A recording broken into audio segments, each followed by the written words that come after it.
Il faut que tu prophétises encore sur un grand nombre de peuples, et de nations, et de langues, et de rois. Apocalypse 10, verset 11. Telle est la mission que nous avons accepté de remplir jusqu'à ce que la terre soit éclairée de la gloire de Dieu.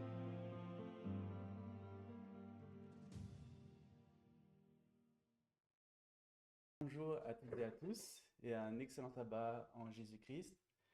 Et je suis bien ravi de pouvoir être avec vous en ce matin, ce sabbat matin, malgré le froid extérieur mais la chaleur intérieure, que ce soit spirituel mais aussi physique avec ce bon poil que nous avons. Et eh bien, nous allons aujourd'hui avoir donc ce séminaire sur le thème du vrai cep. Et donc, eh bien, sans plus tarder, je vais vous inviter à prendre la position de la prière pour invoquer notre Dieu et qu'il puisse nous conduire. Père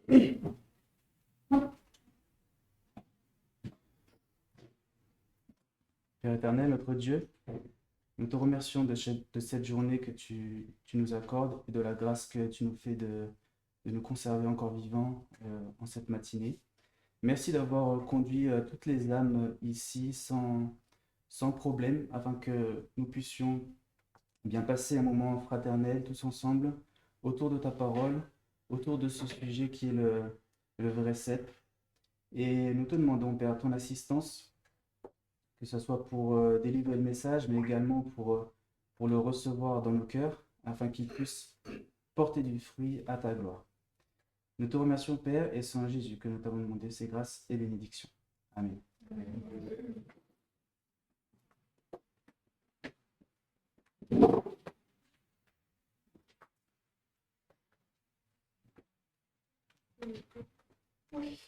Donc, excusez-moi, c'est bon? Le verset de base de ce séminaire se trouve en Jean 15, verset 5.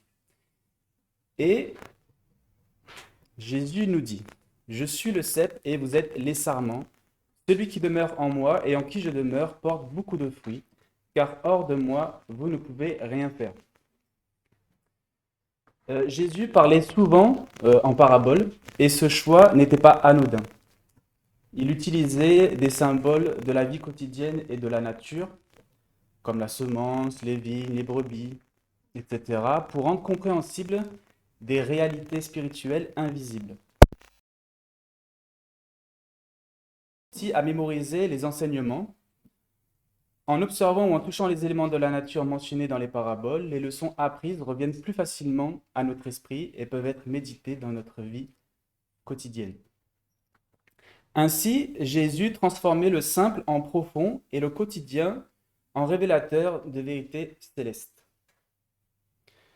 Dans l'Ancien Testament, Israël est symbolisé par une vigne, comme on peut le voir en Psaume 80, en Ésaïe 5, du verset 1 à 7, et en Jérémie 2, verset 21, entre autres. Et cette vigne n'a pas été plantée pour elle seule, mais pour porter du fruit, afin de glorifier Dieu et de contribuer au salut des autres nations. Pourtant, lorsque le peuple échoue, Dieu lui adresse ce reproche. Donc Jérémie 2, verset 21. « Or, je t'avais moi-même planté comme une vigne exquise, de laquelle tout le plan était franc. Comment donc as-tu été changé par moi en sarment d'une vigne sauvage ?» On remarque ici que dans sa réprimande, Dieu donne des précisions et compare son peuple à des sarments, des branches qui doivent rester attachées à un cep pour porter un fruit de qualité. Avec leur connaissance des principes de la nature, Israël devait comprendre qu'il était indispensable de demeurer attaché au cep, à la source de vie. Aussi, à travers du sanctuaire, où chaque étape menant à la sainteté représentait Jésus et son ministère, Israël était appelé à s'attacher au vrai cep, au Messie annoncé par Dieu. Les Juifs avaient construit devant le temple une vigne faite d'or et d'argent avec de massives grappes de raisin. Cela montre qu'ils s'étaient enorgueillis de faire partit de cette vigne sans comprendre que l'appartenance au peuple élu n'était pas un gage automatique de bénédiction ou de salut. Leur seul fondement devait être l'espérance qui résidait dans la foi en l'accomplissement de la promesse messianique. En ne s'attachant pas au Messie avant sa venue et en ne le reconnaissant pas lorsqu'il est venu, la nation d'Israël a échoué à porter le fruit attendu et Dieu l'a donc retranché. Cela ouvrit la place aux gentils, greffés à l'Israël spirituel, c'est-à-dire à l'Israël en tant que peuple, pour participer à la bénédiction et à l'œuvre du salut, comme Paul nous montre ce principe en Romains 11, verset 17, où il est dit, en prenant cette fois-ci l'exemple le symbole de l'olivier, que si quelques-unes des branches ont été retranchées, et si toi qui étais un olivier sauvage a été hanté, ou autrement dit greffé en leur place, et a été fait participant de la racine et du suc de l'olivier.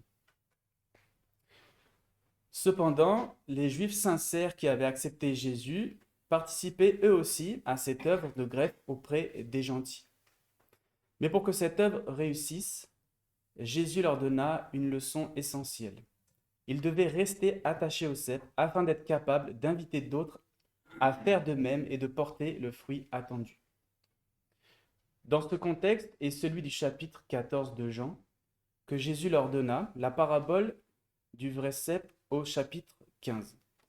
Elle s'inscrit dans un moment très précis de son enseignement, car il se situe lors du discours d'adieu.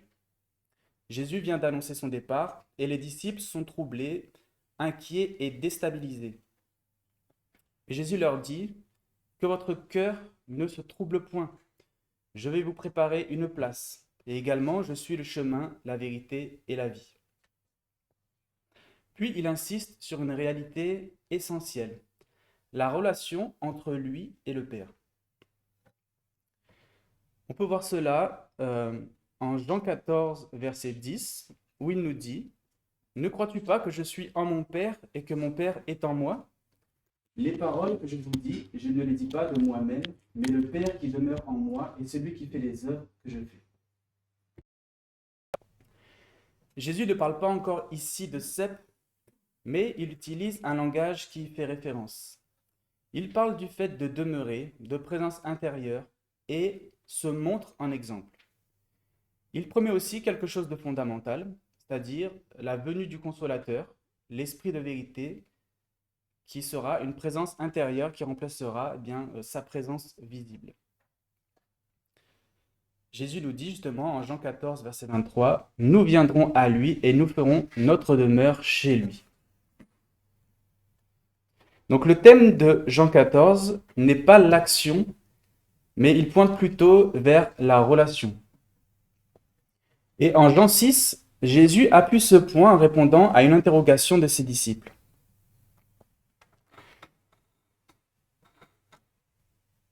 Donc ses disciples lui demandèrent en fait qu'est-ce qu'il devait faire pour œuvrer en fait pour Dieu, quelles œuvres il devait faire pour Dieu. Et Jésus répondit: travaillez pour avoir non la nourriture qui périt, mais celle qui demeure jusqu'à la vie éternelle, et que le Fils de l'homme vous donnera. Car le Père qui est Dieu l'a marqué de son sceau. Ils lui dirent: que ferons-nous pour faire les œuvres de Dieu? Jésus leur répondit: c'est ici l'œuvre de Dieu, que vous croyez en celui qui l'a envoyé. Donc cela ne voulait pas dire que Jésus et Dieu n'attendaient pas des œuvres productrices, mais puisque justement il demande dans un autre passage en Matthieu 9 de prier pour qu'il y ait des ouvriers, mais leur œuvre devait découler de cette relation. Il leur avait parlé de l'union étroite qui devrait exister entre eux et lui, et par lequel ils entretiendraient leur vie spirituelle quand sa présence visible leur serait enlevée. Donc, c'est dans ce contexte que Jésus peut dire au chapitre suivant « Je suis le vrai cep ». Donc Jean 14 nous parle de la relation et Jean 15 va nous montrer l'image symbolisée de cette relation. Et pour comprendre justement ce que Jésus demande lorsqu'il parle de demeurer en lui, Il faut donc d'abord comprendre le langage des symboles qu'il utilise. Et donc nous allons voir ça ensemble. Et tout d'abord en regardant à quoi ressemble une vigne et de quoi elle est composée.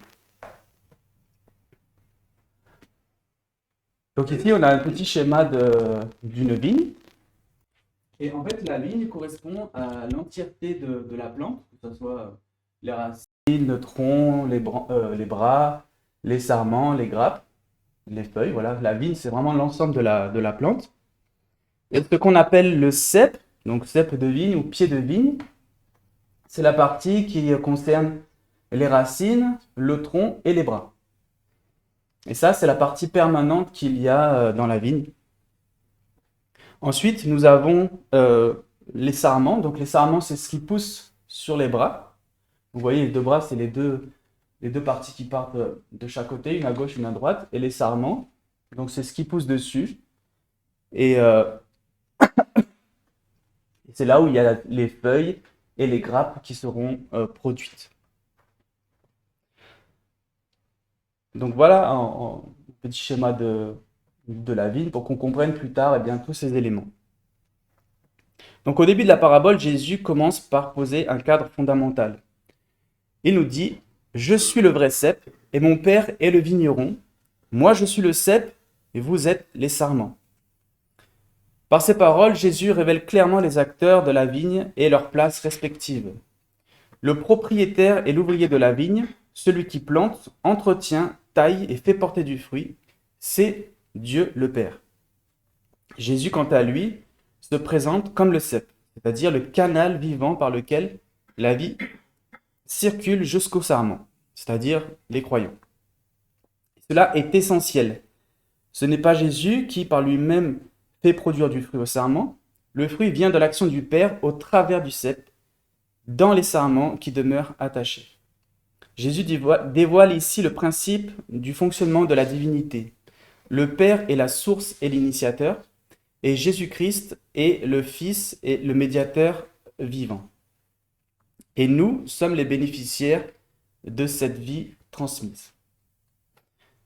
Ce même principe est exprimé clairement par l'apôtre Paul lorsqu'il dit, en 1 Corinthiens 8, verset 6, « Pour nous, il n'y a qu'un seul Dieu, le Père, de qui viennent toutes choses, et pour qui nous sommes, et un seul Seigneur, Jésus-Christ, par qui sont toutes choses, et par qui nous sommes. » Donc, Jean 15 ne fait donc pas que illustrer une relation spirituelle, il révèle aussi une hiérarchie fonctionnelle, une harmonie parfaite dans l'œuvre divine. Tout vient du Père, tout passe par le Fils, et le fruit apparaît dans les serments. C'est sur ce fondement que nous pouvons maintenant comprendre chaque élément de la vigne et leur rôle respectif. Nous allons d'abord commencer par la vigne. Donc la vigne est une plante liganeuse. Contrairement aux autres arbres droits et puissants, elle ne s'élève pas par elle-même. Elle a besoin d'un support pour grandir, comme par exemple une treille, et son bois est fragile, torsadé, impropre à la fabrication d'objets solides ou durables. Et le prophète Ézéchiel souligne cette réalité en affirmant que le bois de la vigne n'est utile ni pour faire une poutre, ni même pour faire un simple clou. Et on peut lire cela en Ézéchiel 15, versets 2 à 3, où il est dit « Fils de l'homme, que vaut le bois de la vigne plus que les autres bois, et les sarments plus que ce qui est aux arbres d'une forêt? En prendra-t-on du bois pour en faire quelques ouvrages, ou en prendra-t-on une cheville pour y pendre quelque chose ?» Toute la valeur de la vigne ici ne réside donc pas dans son apparence, ni dans la solidité de son bois, mais dans le fruit qu'elle porte, et uniquement lorsqu'elle demeure attachée au cep, sous le soin attentif du vigneron. Ce symbole n'a pas été choisi au hasard par Jésus. Il ne s'est pas comparé au palmier gracieux, au cèdre majestueux ou au chêne puissant, capable de se tenir droit et autonome, mais au cep humble et dépendant. Dans une vigne, le cep constitue la partie centrale et permanente de la plante, et il comprend donc les racines, le tronc, les bras. Et le cep ne porte pas de fruits de manière visible. Ce sont les sarments qui portent les gras. Pourtant, sans le cep, aucun sarment ne peut vivre ni produire. C'est par le cep que monte la sève, cette circulation invisible mais vitale qui apporte tout ce qui est nécessaire à la croissance et à la fécondité. Un sarment séparé du cep peut conserver un temps une apparence de vie, mais il se dessèche inévitablement car il n'est plus relié à la source. Spirituellement, lorsque Jésus déclare « Je suis le cep », il se présente comme le canal vivant par lequel la vie de Dieu parvient aux hommes. Ainsi, le cep ne s'élève pas seul, il s'enroule autour d'un support, d'une treille installée par le vigneron. Cette image a pour but premier d'illustrer la dépendance volontaire du Christ dans son humanité, lorsqu'il dit « Je ne peux rien faire par moi-même ». Si Jésus choisit le symbole de la vigne pour se représenter lui-même et pour représenter son peuple, c'est aussi pour enseigner une profonde leçon d'humilité. La force du peuple ne réside pas dans le fait d'être intrinsèquement meilleur que les autres hommes. Le monde peut produire des hommes plus compétents, plus brillants et plus utiles dans bien des domaines.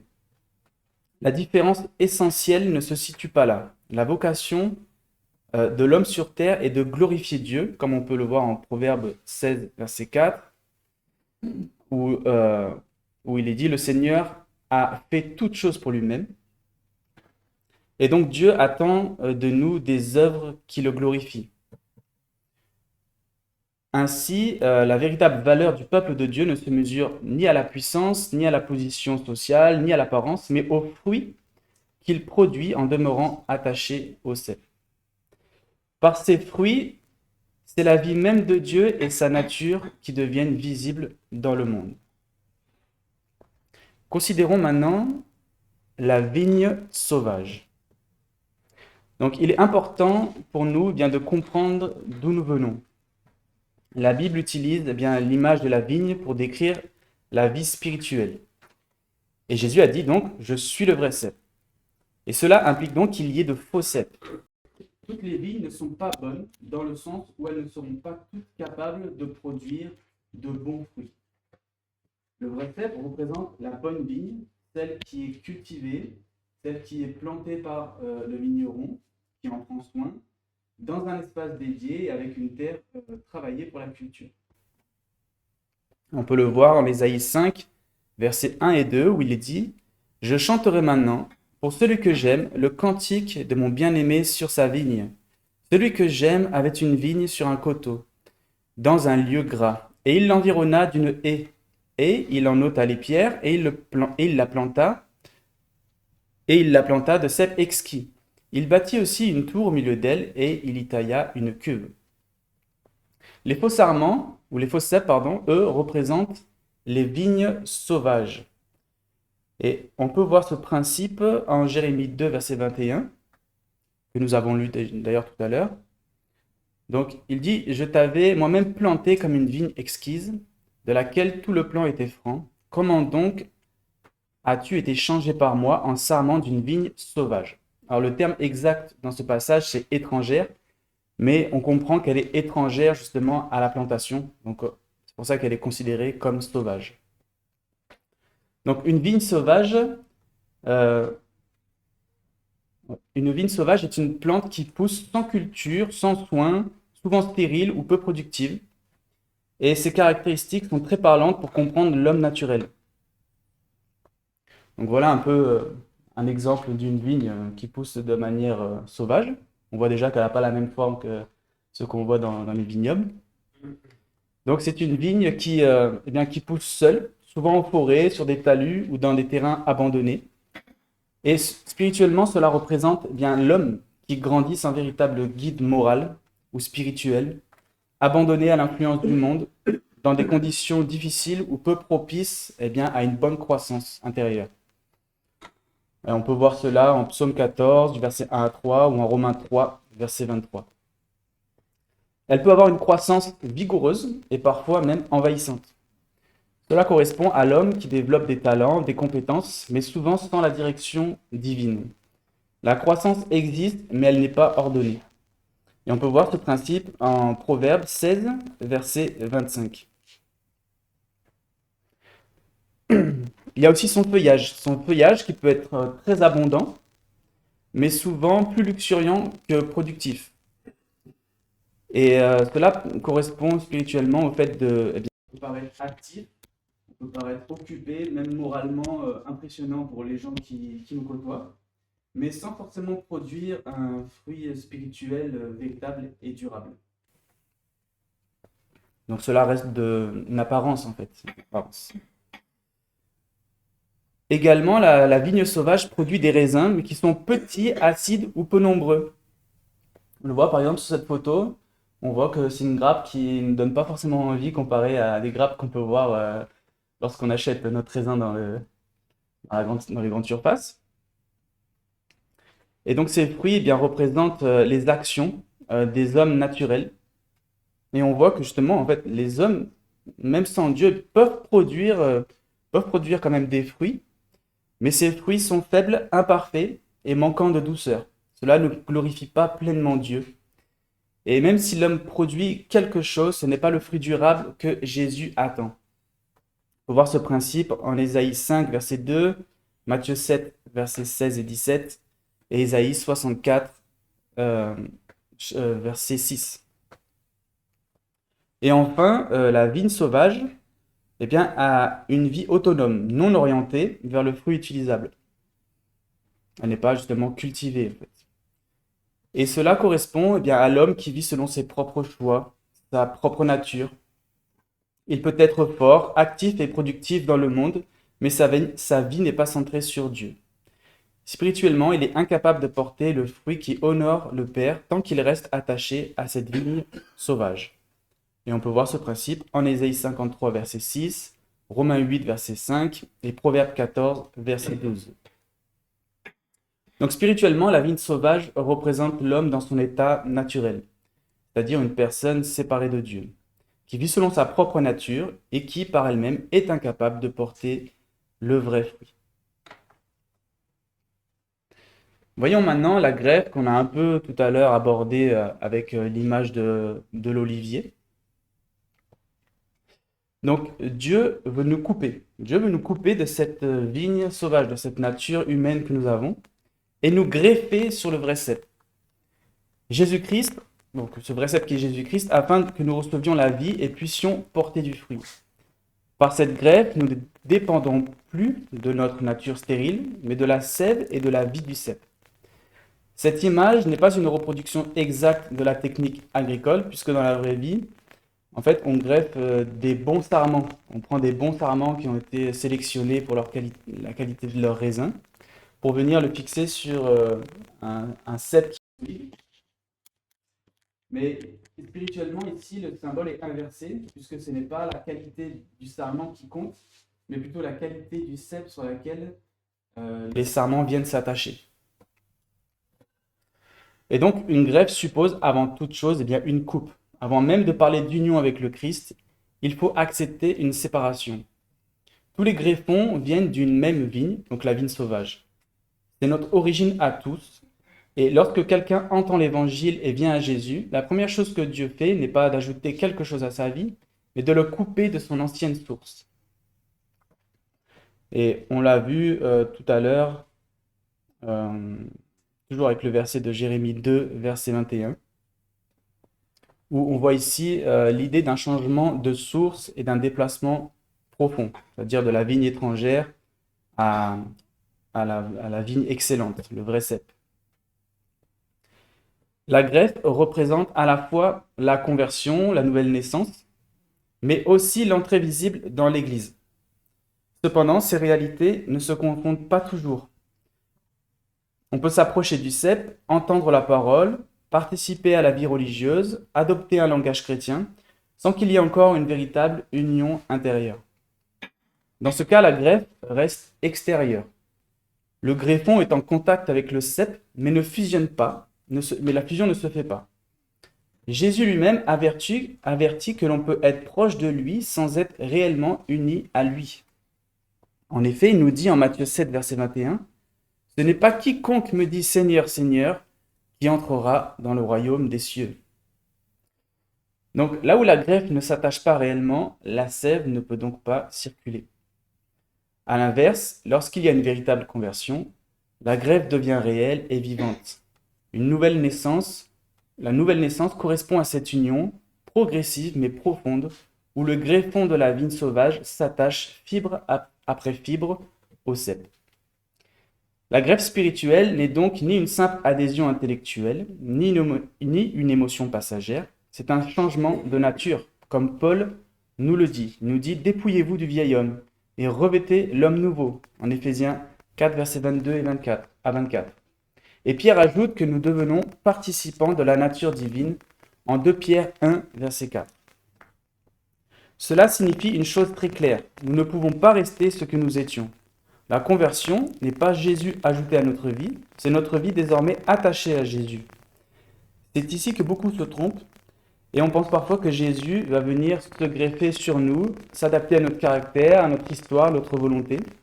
Mais Jésus dit justement bien l'inverse. Il dit « Demeurez en moi et je demeurerai en vous ». 75, verset 4. Donc ce n'est pas Christ qui est greffé sur l'homme, mais l'homme greffé sur Christ. Et la vie du cep ne change pas. Jésus affirme « Sans moi, vous ne pourrez rien faire » dans le verset de base que nous avons lu au début. La vie qui vient de lui garde sa nature, elle ne se modèle pas à la nôtre, elle nous transforme plutôt. C'est ici qu'il faut comprendre ce qu'est la véritable communion. Elle ne se limite pas à la prière formelle, ni à la lecture mécanique des Écritures. La communion véritable consiste à une recherche sincère de la volonté de Dieu et à une soumission réelle à cette volonté. Jésus enseigne justement que l'homme doit vivre de toute parole qui sort de la bouche de Dieu. On peut le voir en Matthieu 4, verset 4. Et les sarments ne vivent pas seulement d'une proximité extérieure avec le cep, mais plutôt de la sève qui coule en eux. De la même manière, nous sommes soutenus et maintenus en vie par Jésus qui soutient toutes choses par sa parole puissante, comme on le voit justement en Hébreux 1, verset 3. Jésus précise en Jean 6, verset 63, « C'est l'esprit qui vivifie, la chair ne sert de rien. Les paroles que je vous dis sont esprit et vie. » Pourtant, ces paroles, même si elles contiennent la vie, peuvent être perçues comme des lettres mortes ou comme simplement des sons. Et pourquoi cela? Eh bien parce que la greffe n'est toujours pas réelle. Jésus ajoute aussitôt, donc en Jean 6, versets 64 et 66, mais il y en a quelques-uns d'entre vous qui ne croient point. Dès cette heure-là, plusieurs de ses disciples se retirèrent et n'allèrent plus avec lui. Donc on voit là que ceux qui étaient dans cette condition, les paroles de Jésus n'étaient pas des paroles de vie pour eux. Et aussi, c'est ce que Jésus enseigne dans la parabole du semeur, donc en Matthieu 13, versets 18 à 23. Et on voit que la semence est bonne dans tous les cas, mais la condition du cœur détermine si elle porte du fruit. Celui qui entend la parole et la comprend porte du fruit. Les autres la laissent être étouffés, rejetés ou volés. Paul dira plus tard, en Colossiens 3, verset 16, que la parole de Christ habite en vous abondamment.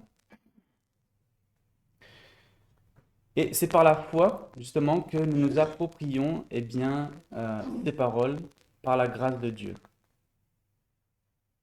En Éphésiens 2, versets 8 à 9, il nous est dit « C'est par la grâce que vous êtes sauvés, par le moyen de la foi. » La greffe se fait donc par la foi dans la grâce de Dieu. Cette foi exprime une préférence claire, une confiance entière et une consécration réelle. Notre volonté doit être soumise à la volonté divine. Nos sentiments, nos désirs, nos intérêts et notre honneur doivent être identifiés à la prospérité du royaume du Christ et à l'honneur de sa cause. Accepter d'être greffé, c'est accepter d'être dépendant.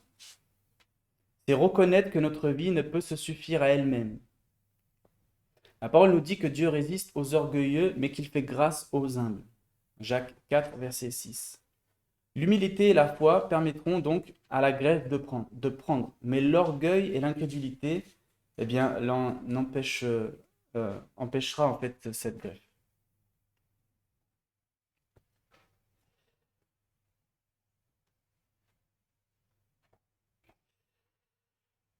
Donc le sarment ne force pas le fruit, il le porte. Mais là où la sève est refusée, le sarment finit par sécher. Jésus avertit, si quelqu'un ne demeure pas en moi, il est jeté dehors comme le sarment et il sèche. Jean 15, verset 6. Donc la conversion, la nouvelle naissance et l'entrée réelle dans l'Église ne sont pas des réalités séparées. L'entrée visible peut précéder, mais seule la greffe vivante, fibre après fibre, manifeste que la vie du Christ circule réellement. Voyons à présent, justement la sève. Dans une vigne, donc la sève n'est pas un événement ponctuel, mais une circulation continue qui maintient la vie du sarment et permet sa croissance. Elle monte des racines, traverse le cep, irrigue chaque serment, les branches et les feuilles, jour après jour. Spirituellement, la sève représente la sanctification par le Saint-Esprit, c'est-à-dire la vie de Christ qui continue de se communiquer en nous par la foi après la conversion. Et comme l'Écriture le dit, en Colossiens 2, verset 6, « Comme vous avez reçu le Christ, Jésus, le Seigneur, marchez en lui. » Donc de la même manière que nous avons reçu le Christ par la foi, eh bien nous demeurons en lui et marchons avec lui par cette même foi vivante et constante. Cette vie circule par l'action du Saint-Esprit en lien étroit avec la parole de Dieu, dont Jésus affirme qu'elle est esprit et vie. Mais cette parole ne devient vivifiante que lorsqu'elle est réellement reçue, crue et accueillie intérieurement. C'est ici que l'obéissance trouve sa juste place. L'obéissance n'est ni la source de la vie, ni le fruit final, mais le signe que la foi est vivante et que la sève circule librement. L'Écriture établit un lien clair entre la réception de l'Esprit et un cœur soumis. Il nous est dit en Actes 5, 32, le Saint-Esprit que Dieu a donné à ceux qui lui obéissent. Donc il ne s'agit pas ici d'un mérite humain, mais d'une foi qui se confie pleinement et se laisse conduire. Là où la volonté résiste, la circulation de la vie est entravée. Là où la foi s'exprime, dans l'obéissance, l'Esprit agit librement. Jacques éclaire cette réalité lorsqu'il explique que la foi véritable se manifeste par les œuvres. L'obéissance et les œuvres ne produisent pas la foi, mais elles en sont la manifestation visible. Une foi sans obéissance est une foi morte, comme un sarment sans sève. A l'inverse, une foi vivante produit naturellement une transformation intérieure. Et c'est pourquoi Paul peut dire en Galates 2, verset 20, « Ce n'est plus moi qui vis, c'est Christ qui vit en moi. » Donc, cette sanctification, ce n'est pas un effort pour imiter Jésus, mais simplement l'expression d'une autre vie qui agit en nous. Et comme Jésus vivait lui-même la vie du Père, comme il le dit, le Père qui demeure en moi, c'est lui qui fait les œuvres, eh bien nous sommes appelés à vivre de la vie du Christ. Là où cette sève spirituelle circule, le caractère est transformé. La communion est réelle et le fruit apparaît naturellement à la gloire de Dieu. Mais Jésus nous montre aussi qu'une vigne vivante peut encore avoir une fécondité qui est limitée. Même un sarment attaché au cep, même irrigué par la sève, elle peut être entravée. La sève peut être entravée par ce qui l'encombre. C'est pourquoi la vie spirituelle ne consiste pas seulement à recevoir la vie, mais aussi à accepter l'intervention du vigneron. On avait vu au début que le Père, Dieu, c'est lui qui plante et c'est lui qui vient s'occuper finalement de cette plante. Et justement, nous allons considérer l'émondage. L'émondage qui est fait par le Père. Donc l'émondage, c'est, on peut dire la taille, donc c'est un synonyme, la taille. Donc, pour qu'une vigne porte pleinement du fruit, elle doit être entretenue. L'émondage consiste à enlever ce qui empêche la sève d'être orientée vers la production des grappes, qu'il s'agisse de vrilles qui retiennent les sarments au sol ou d'un feuillage trop abondant. En coupant ce qui gêne, le vigneron permet à la vigne de concentrer sa vitalité là où le fruit peut réellement se développer. Donc c'est ce que Jésus explique donc en Jean 15, verset 2, où il nous dit « Il retranche tout sarment qui ne porte point de fruit en moi, et il émonde tout celui qui porte du fruit, afin qu'il porte encore plus de fruits. » Ici, l'émondage, la taille n'est donc n'est pas fait pour celui dont la greffe n'a pas pris, mais pour celui dont la greffe a pris et qui porte déjà du fruit, comme le fruit de la repentance. Et le vigneron qui vient justement émonder ce sarment qui porte déjà du fruit, eh bien, il le fait pour qu'il puisse en porter encore un peu plus. Là, on a une petite image de à quoi représente une vrille, hein. Donc, on voit ces petits bouts là qui poussent sur les sarments et qui, en forme de vrille, voilà, et qui s'attachent en fait à tout. On a vu qu'une vigne, c'est pas une plante qui grandit par elle-même. En fait, elle n'a pas cette force pour croître droite par elle-même, donc elle s'accroche en fait à tout ce qu'elle trouve. Et lorsqu'elle s'attache à Dieu, c'est parfait, mais lorsqu'elle s'attache enfin, lorsqu'elle s'attache plutôt sur la treille, c'est parfait, elle monte droite, mais lorsqu'elle s'attache sur la terre, par terre, eh bien, ça l'empêche justement de pouvoir croître. Donc, eh bien, en fait, spirituellement, toutes ces vrilles qui représentent tous ces supports terrestres, en fait, tous les supports terrestres qu'on peut avoir plutôt que le support du cep. On a plusieurs, c'est pas exhaustif, mais on peut voir par quelques exemples à quoi peut correspondre des vrilles dans notre vie. Donc, par exemple, il y a des fausses doctrines. Il peut avoir la confiance dans des institutions ou dans des hommes. Il peut avoir la recherche de reconnaissance humaine, l'attachement au monde et à ses valeurs, des sécurités matérielles excessives.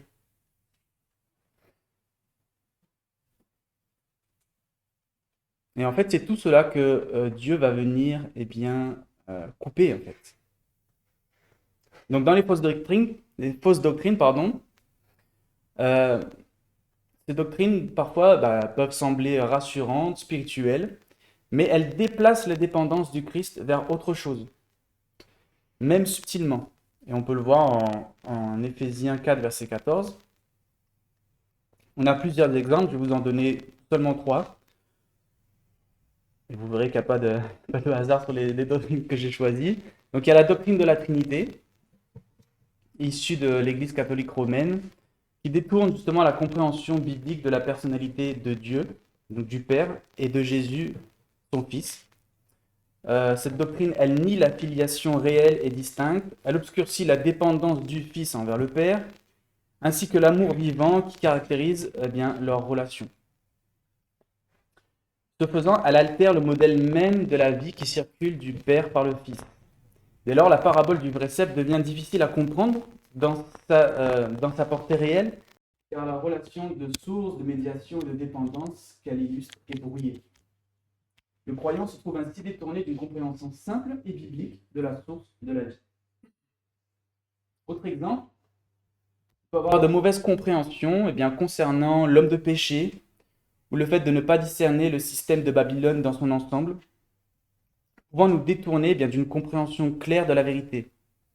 Lorsque Babylone est comprise comme un ensemble incluant la papauté, présentée comme la mère, et les églises protestantes apostates comme ses filles, cela met en lumière un danger spirituel réel, celui de remplacer le lait pur de la parole par un vin fermenté, mélange de vérité et d'erreur.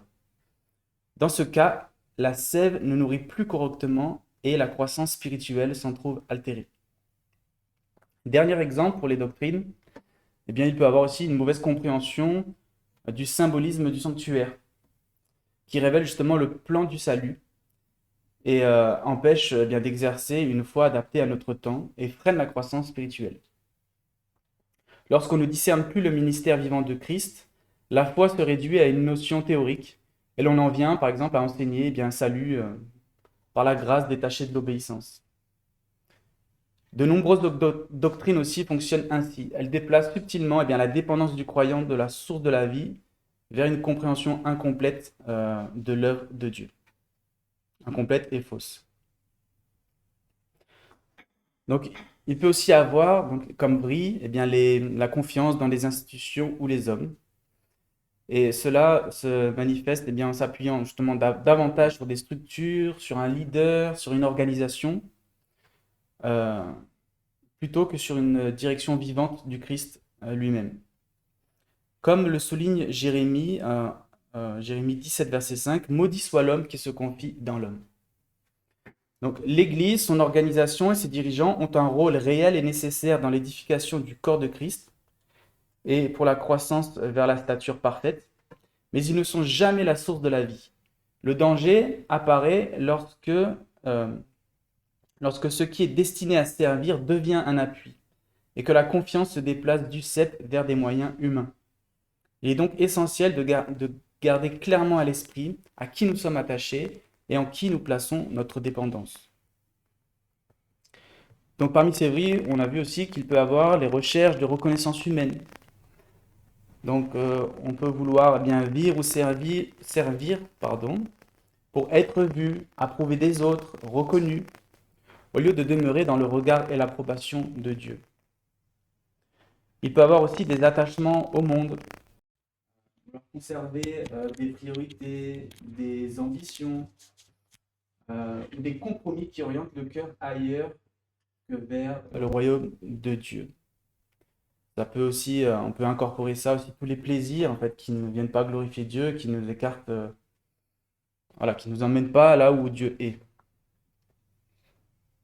Et il peut avoir aussi, comme bris, des sécurités matérielles excessives, l'argent, le confort, la stabilité.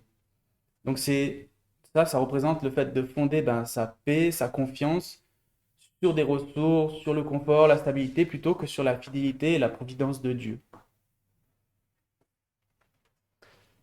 Ainsi, comme les vrilles retiennent le sarment au sol, dans le domaine agricole, ces attachements terrestres empêchent la vie de Christ de circuler librement et limitent notre production spirituelle.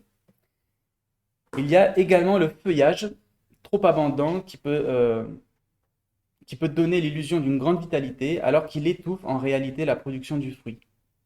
Les feuilles prennent la sève, qui devrait justement aller plutôt dans les fruits, et empêche également une bonne exposition au soleil. Spirituellement, ce feuillage représente la profession de foi et souvent l'apparence de piété. Un discours spirituel riche, des pratiques extérieures visibles, mais sans transformation intérieure réelle. Et Jésus le dénonce clairement. On le voit en Matthieu 15, verset 8, où il dit « Ce peuple m'honore des lèvres, mais son cœur est loin de moi. » Ce feuillage peut donc est composé d'œuvres religieuses, mais sans véritable amour. Comme on peut aussi le voir en 1 Corinthiens 13, versets 1 à 3, où Paul nous dit « Quand même je parlerai toutes les langues des hommes, et même des anges, si je n'ai point la charité, autrement dit l'amour, je ne suis que comme l'airain qui résonne, ou comme une cymbale qui retentit. Et quand même j'aurai le don de prophétie, et que je connaîtrai tous les mystères et la science de toutes choses, et quand même j'aurai toute la foi jusqu'à transporter les montagnes, si je n'ai point la charité, je ne suis rien. Et quand même je distribuerai tous mes biens pour la nourriture des pauvres, et que même je livrerai mon corps pour être brûlé, si je n'ai point la charité, cela ne me sert de rien. » On voit ici qu'il y a du mouvement, de l'énergie, du bruit, mais peu de fruits durables. Et enfin aussi, ce feuillage peut prendre la forme d'une connaissance biblique non vécue, une accumulation de doctrines, une fierté spirituelle ou intellectuelle qui impressionne, mais qui ne transforme pas. Et là aussi, Paul nous avertit en 1 Corinthiens 8, verset 1, où il nous dit « La connaissance enfle, mais l'amour édifie. »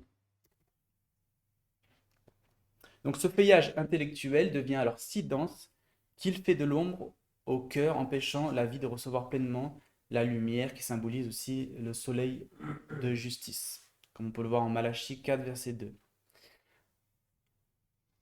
Alors, ainsi, donc, comme dans la vigne, un feuillage excessif peut masquer donc la stérilité et freiner la véritable fécondité. Donc Dieu, le vigneron, avec son sécateur, taille ce qui nous empêche de recevoir davantage de lui. Et la coupe peut être douloureuse, mais elle est salutaire.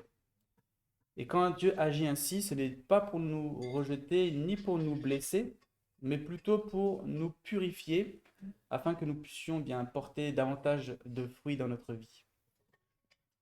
Les afflictions que Dieu permet dans nos vies ne sont donc pas des signes de rejet, mais des instruments de grâce, destinés à enlever les idoles les idoles de nos vies qui prennent en fait sa place, et à recentrer pleinement notre dépendance sur lui. Lorsque nous rejetons ces épreuves, lorsque nous résistons à cette œuvre de purification, eh bien finalement nous refusons l'outil même par lequel Dieu agit pour nous faire demeurer en Christ. La sève n'est alors plus libre de circuler et le sarment, bien qu'attaché en apparence, eh bien commence lui aussi à se dessécher. Il finit par ressembler à celui qui n'avait jamais réellement vécu la conversion. Non parce que Dieu lui a retiré la vie, mais parce qu'il a refusé l'action de la grâce qui entretenait cette vie. Et on peut lire cela en Hébreux 12, versets 5, 11, 14 et 15, où il est dit « Et vous avez oublié l'exhortation qui vous dit, comme à des enfants de Dieu, « Mon enfant, ne méprise pas le châtiment du Seigneur, ne perds point courage lorsqu'il te reprend. Il est vrai que tout châtiment semble d'abord un sujet de tristesse et non pas de joie, mais il produit ensuite un fruit paisible de justice à ceux qui ont été ainsi exercés.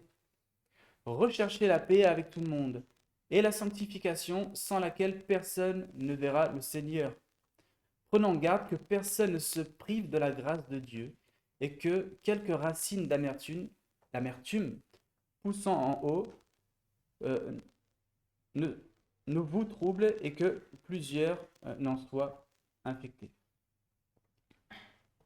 C'est pour cette raison d'ailleurs que la parole de Dieu justement nous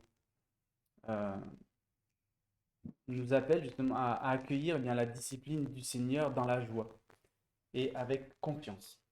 Comme on peut le voir en Romains 5, versets 3 et 4 et Jacques 1, versets 2 et 4. Donc, à première vue, on peut croire que ces afflictions, voilà, c'est quelque chose de mauvais qui arrive dans nos vies. Mais avec un regard spirituel, eh bien, on peut avoir, même dans la douleur, cette joie, parce qu'on sait que c'est Dieu qui vient agir en nous et qui vient justement tailler toutes les petites choses qui entravent notre relation avec lui et qui vont justement pouvoir nous permettre de grandir.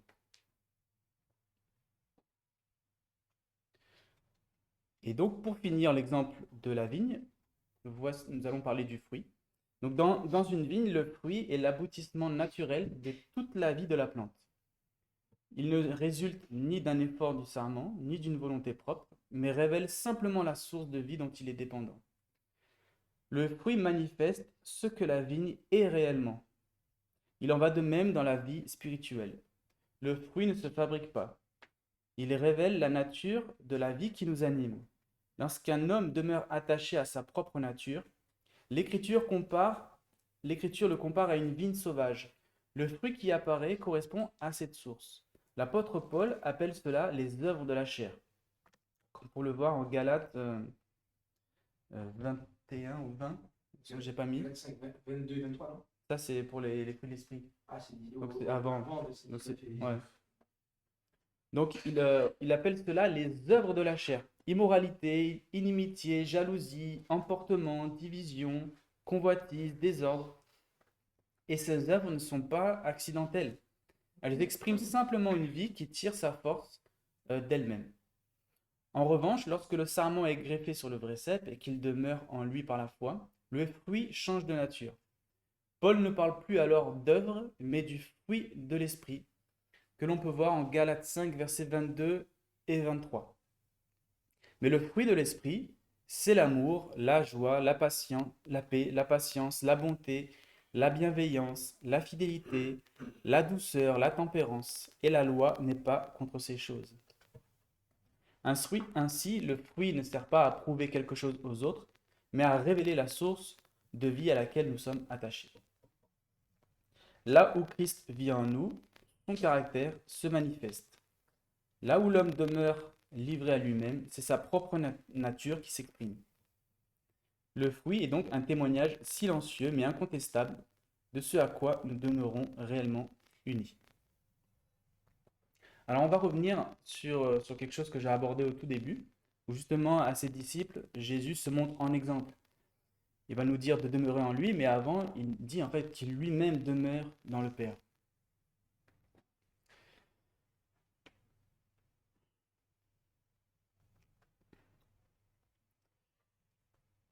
Donc cette dynamique eh bien, se retrouve aussi dans le symbole de la vigne, hein. On a un peu brièvement parlé de ça. La vigne est une plante donc, qui ne croît pas par elle-même et elle a besoin d'un support pour s'élever. Sans cet appui, elle rampe au sol et s'étiole. Ce besoin naturel illustre la dépendance volontaire que Jésus a vécue dans son humanité envers son Père. Il existe donc une similitude profonde entre la relation que Jésus entretenait avec Dieu, son Père, et celle à laquelle il nous appelle à lui. Donc, en Jean 15, verset 9 à 10, il est dit « Comme mon Père m'a aimé, je vous ai aimé. Demeurez dans mon amour.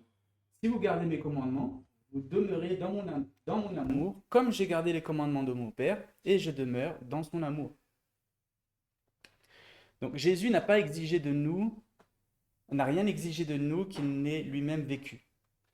La manière dont il a demeuré en Dieu devient le modèle de la manière dont nous sommes appelés à demeurer en Christ.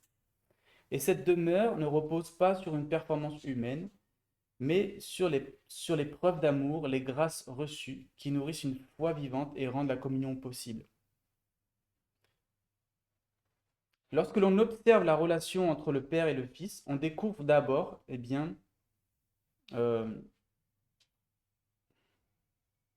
un amour éternel.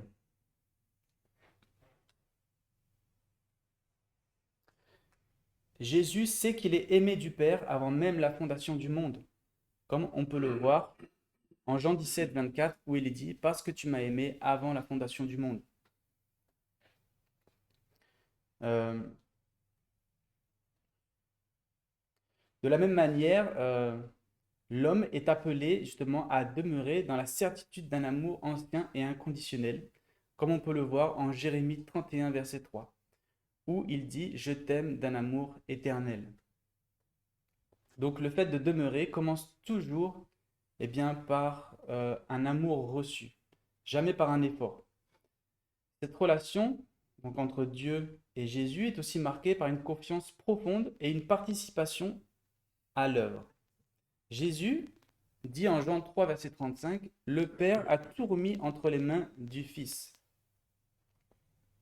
Et de façon comparable, Dieu confie aux croyants le ministère de la réconciliation, les rendant participants de son œuvre, comme on peut le voir justement en 2 Corinthiens 5, verset 18, où il est dit « Et qui nous a donné, donc Dieu, qui nous a donné le ministère de la réconciliation ».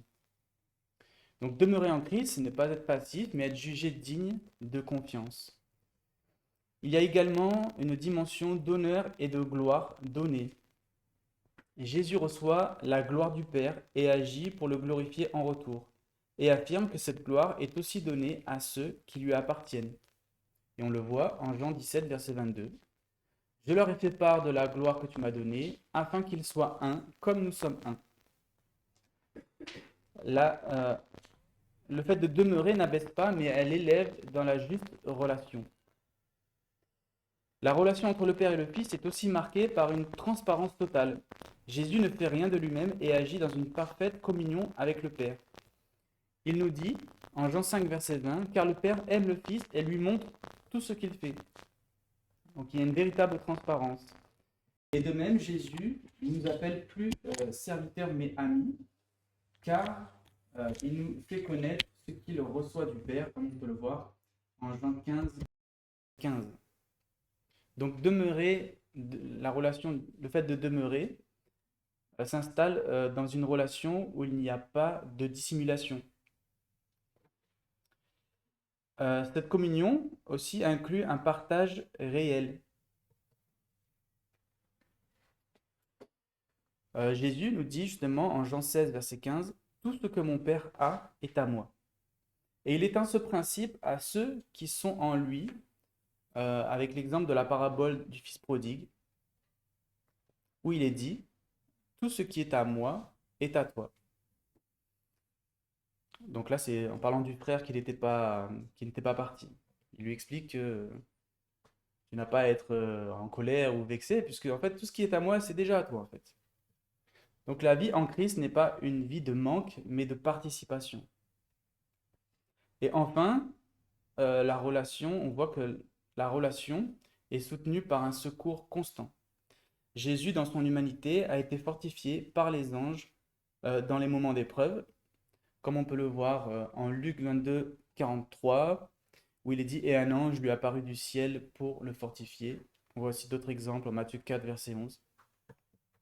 Et pour nous, de la même manière, eh bien, on voit que nous recevons aussi l'aide des anges, comme on peut le voir donc, en Hébreu 1, verset 14, où il est dit, ne sont-ils, donc les anges, pas tous des esprits destinés à servir et qui sont envoyés pour exercer leur ministère en faveur de ceux qui doivent avoir l'héritage du salut?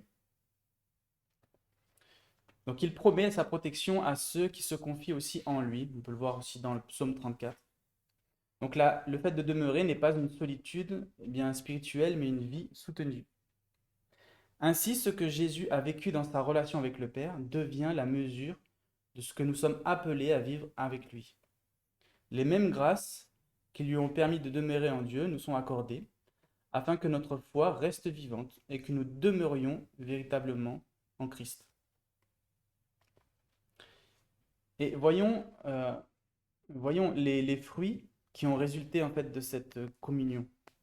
Les fruits de Jésus dans sa vie grâce à la communion qu'il avait avec son Père. Donc après avoir vu les preuves d'amour que Jésus recevait du Père et qui lui permettait de demeurer en Dieu, il est légitime de se poser la question suivante. Quel fruit cette relation a-t-elle produit dans sa vie? Car dans la vie, le fruit est toujours la réponse visible à la vie reçue. Le premier fruit que l'on observe, eh bien, c'est l'humilité. Bien qu'il soit en forme de Dieu, il ne s'est pas prévalu de ses droits, mais s'est abaissé volontairement, nous dit la parole en Philippiens 2, versets 6 et 7. Il est venu non pour être servi, mais pour servir, nous dit Matthieu 20, verset 28. Cette humilité n'est pas une contrainte extérieure, mais l'expression naturelle d'un cœur qui demeure dans l'amour du Père. De cette humilité découle eh bien, une obéissance libre et sans contrainte. Jésus pouvait dire « Ma nourriture est de faire la volonté de celui qui m'a envoyé ». Son obéissance n'était ni forcée ni subie. Elle était le fruit d'une communion vivante. Paul résume cela en disant qu'il s'est rendu obéissant jusqu'à la mort. Cette relation produit également un amour profond pour les pécheurs. Jésus ne vivait pas séparé des hommes perdus. Il est venu précisément pour les chercher et les sauver, comme nous dit Luc 19, verset 10. Son amour n'était pas sélectif, mais orienté vers ceux qui étaient loin. On voit aussi chez Jésus une patience et une compassion extraordinaires, même dans la souffrance extrême. Sur la croix, il prie encore pour ceux qui le crucifient. « Père, pardonne-leur », comme on peut le voir en Luc 23, verset 34. Ce fruit révèle encore une fois une vie intérieure pleinement ancrée en Dieu.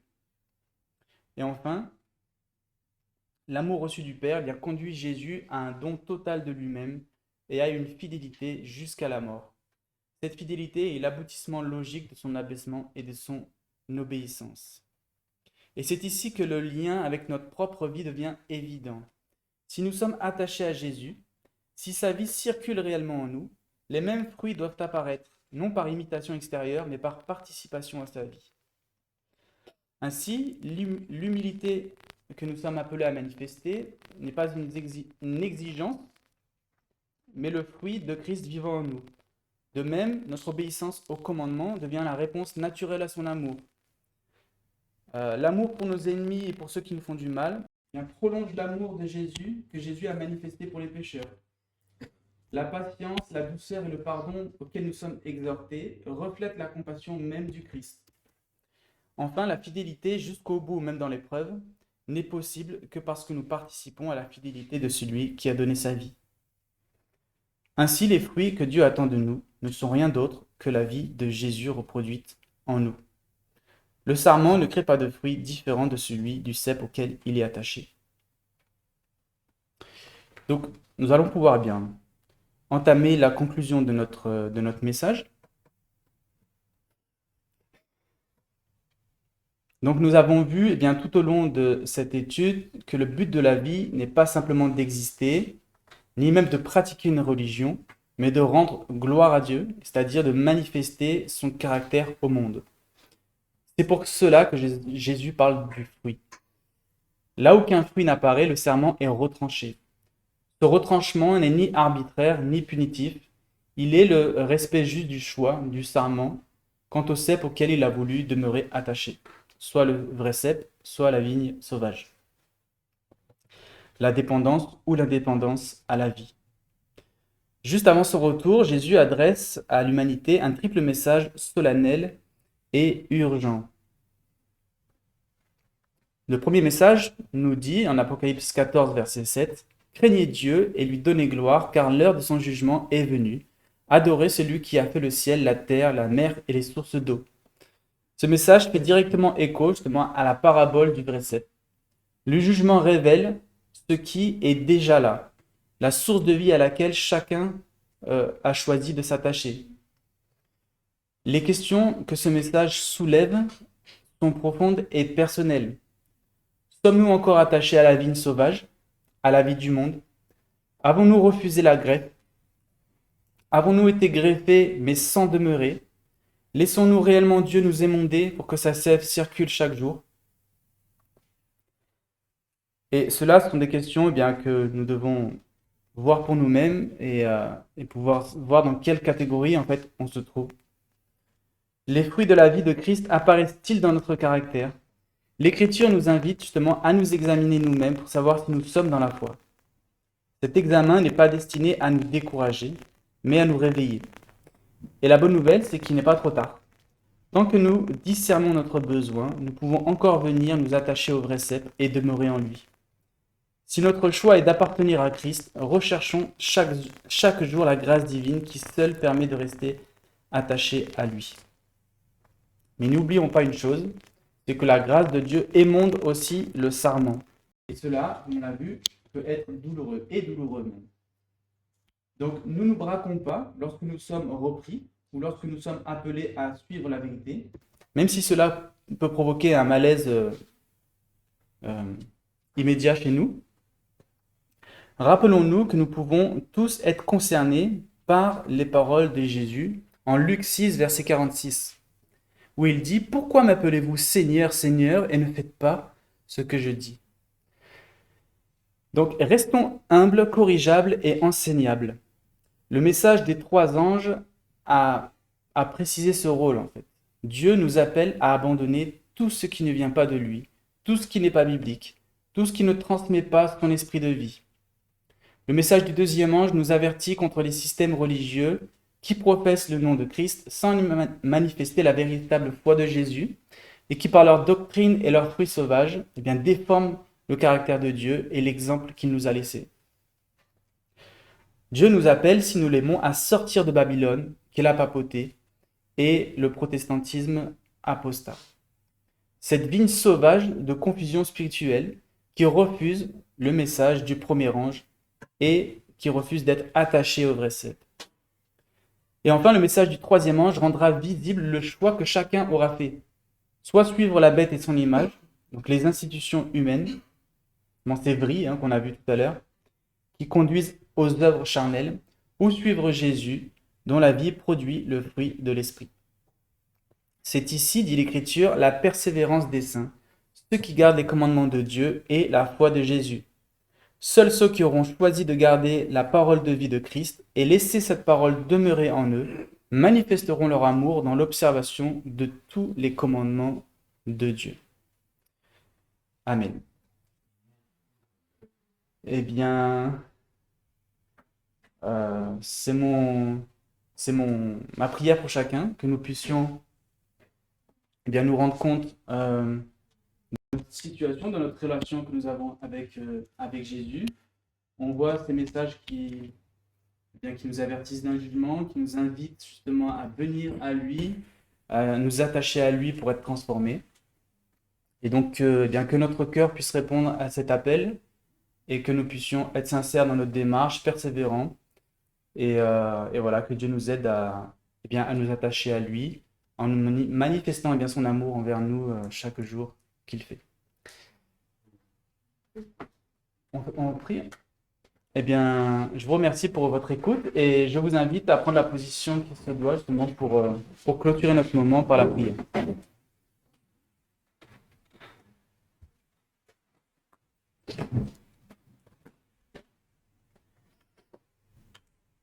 Père éternel, notre Dieu, nous te remercions de ce moment que tu nous as permis de passer et pour nous avoir conduits dans ce moment eh bien, d'étude, de prédication. Et tu nous as eh bien, rappelé qu'il est vital pour nous eh bien, de nous attacher au vrai cep, à ton Fils Jésus, par lequel tu nous transmets la vie. Et Père, eh bien que tu puisses manifester ta grâce dans nos vies et que nous puissions répondre à cet amour, justement en venant à Jésus, en le laissant eh bien, nous enseigner, en nous attachant à toute sa parole, que ces paroles puissent s'imprégner en nous et qu'elles puissent, par la soumission, eh bien, nous aider eh bien, à reproduire, à vivre de sa vie. Que tu puisses faire pousser ces fruits de justice dans nos vies et que tu puisses nous permettre eh bien, d'accepter aussi tous tes outils, dont eh bien, les afflictions qui permettent justement de travailler notre caractère, d'enlever les scories et de nous purifier eh bien, pour que l'on soit de plus en plus ressemblant à ton Fils Jésus. Que tu puisses aider chaque âme présente ici et aussi pour ceux qui nous suivent à distance.